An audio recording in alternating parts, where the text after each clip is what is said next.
Hi అండి. Welcome to simple home kitchen. ఈరోజు recipe వచ్చి బాదుషా అండి. స్వీట్ షాప్ స్టైల్‌లో బాదుషాని ఇంట్లో పక్కా కొలతలతో ఎలా చేసుకోవాలనేది నేనైతే మీకు ఈ వీడియోలో చూపించేస్తాను. వీడియోలోకెళ్ళే ముందైతే మీరందరూ ఎవరైనా సబ్స్క్రైబ్ చేసుకోలేని వాళ్ళు ఉంటే సబ్స్క్రైబ్ చేసుకోండి, లైక్ చేయండి. మీకు ఇంకేమైనా ఫుడ్ ఐటెమ్స్ కావాలి, రెసిపీస్ అంటే మాత్రం కామెంట్ చేసేయండి. మీకోసం నేనైతే ప్రిపేర్ చేసేసి వీడియో అయితే మీకు యూట్యూబ్‌లో పెట్టేస్తాను. ఇప్పుడైతే నేను 3 కప్పుల మైదా పిండి తీసుకున్నాను. ఒక స్పూన్ అయితే బేకింగ్ సోడా తీసుకున్నానండి. అలాగే ఒక హాఫ్ స్పూన్ సాల్టు, 3 స్పూన్స్ అయితే పెరుగు తీసుకుంటున్నాను. పెరుగు తీసుకోవడం వల్ల మనకి ఇప్పుడు ఈ రెసిపీ చాలా గుల్లగా అయితే వస్తుంది. అలాగే నేనైతే ఘీ యాడ్ చేసుకుంటున్నాను. ఒక 3 స్పూన్స్ ఘీ యాడ్ చేసుకోండి. బయట స్వీట్ షాప్‌లో ఆటిల్లో అయితే వాళ్ళు డాల్డా అయితే మిక్స్ చేస్తారు.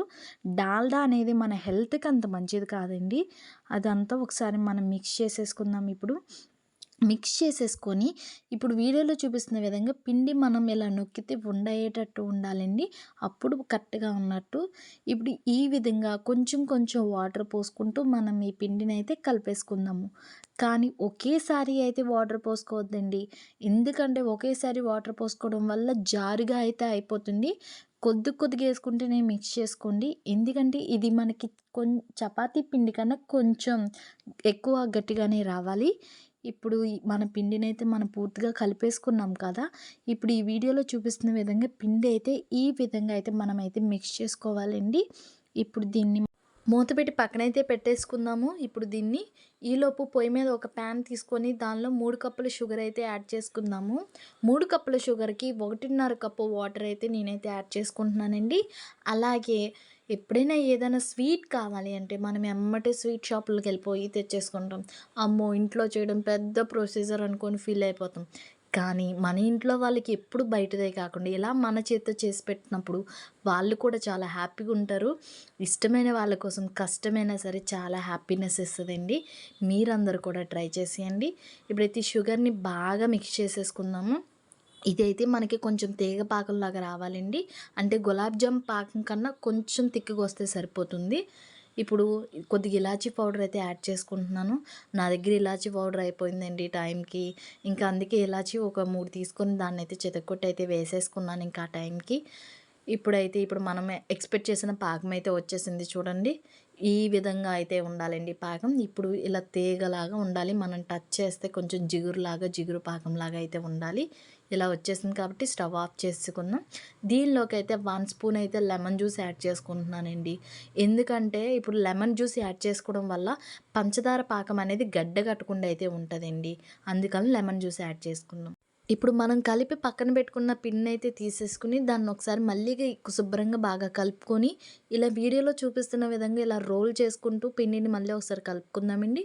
ఇప్పుడు ఇలా రోల్ చేసుకుంటూ దీన్నైతే ఒక నైఫ్ తీసుకొని మనకు కావాల్సినంత సైజులో కట్ చేసుకుందామండి. కట్ చేసుకొని వీటిని ఇప్పుడు మనం బాదుషాల్లాగా అయితే ప్రిపేర్ చేసేసుకుందాము. ఇదిగోండి ఈ విధంగా నేనైతే ఈ సైజ్ అయితే తీసుకున్నాను. అంటే కొంచెం పెద్ద సైజే తీసుకున్నానండి. ఇలా ఈ విధంగా మీకు నచ్చిన సైజులో తీసుకొని కట్ చేసుకొని ఇలా అద్దుకుంటూ వాటిలో మధ్యలో హోల్ అనేది ఏర్పాటు చేసుకోండి. ఇప్పుడు ఆ హోల్‌ని మాత్రం కొంచెం పెద్దగానే పెట్టుకొని ఎందుకంటే తర్వాత మనం డీప్ ఫ్రై చేసేటప్పుడు అవి మూసుకుపోతాయి.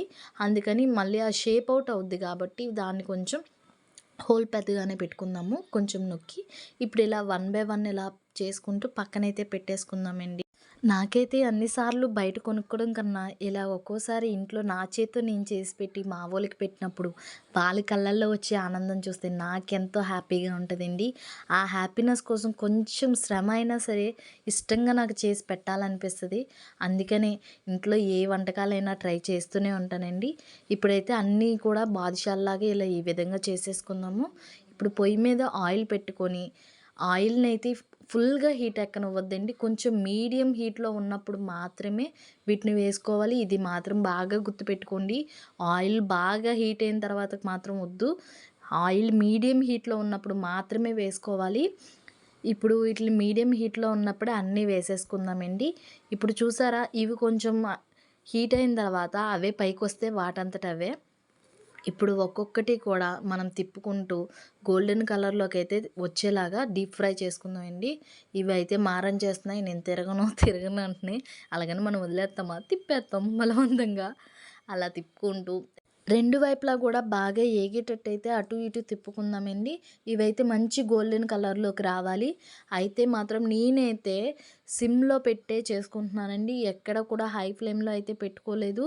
మీరు కూడా ఎందుకంటే ఆయిల్ బాగా హీట్ ఎక్కిపోయిందా అవి ఉత్తినే ఎగిపోతే లోపల పచ్చి ఉండిపోతది.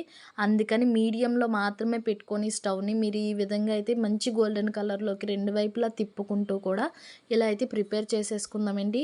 అప్పుడు లోపల కూడా బాగా కుక్ అవుద్ది. అప్పుడు మన బాదుషా కూడా చాలా బావుంటదండి. ఇప్పుడు చూసారా? మనం ఎక్స్‌పెక్ట్ చేసిన గోల్డెన్ కలర్‌లోకి అయితే మన బాదుషాలు ప్రిపేర్ అయిపోయినాయి కదండీ! ఇప్పుడు వన్ బై వన్ తీసేసుకుందాము. వన్ బై వన్ తీసేసుకుంటూ వీటిని మనం తీసి పక్కన పెట్టుకున్న పాకంలోకైతే వేసేసుకుందామండి. ఈ బాదుషాలని గోధుమ పిండితో కూడా తయారు చేసుకుంటారండి. కానీ మనం స్వీట్ షాప్ స్టైల్‌లో చేసాం కాబట్టి స్వీట్ షాప్ ఆటిల్లో వాళ్ళు మైదా పిండితో మాత్రమే తయారు చేస్తారు. ఇలా అన్నీ కూడా పాకంలోకైతే తీసేసుకొని వీటిని పాకంలో ఒక 5 మినిట్స్ ఉంచుకొని తర్వాత వేరే ప్లేట్‌లోకైతే తీసేసుకుందామండి. చూసారా? మన బాదుషా రెడీ అయిపోయింది. ఎంతో టెంప్టింగ్‌గా ఉన్నాయి కదండీ చూడ్డానికి. మీరందరూ కూడా ట్రై చేసేయండి.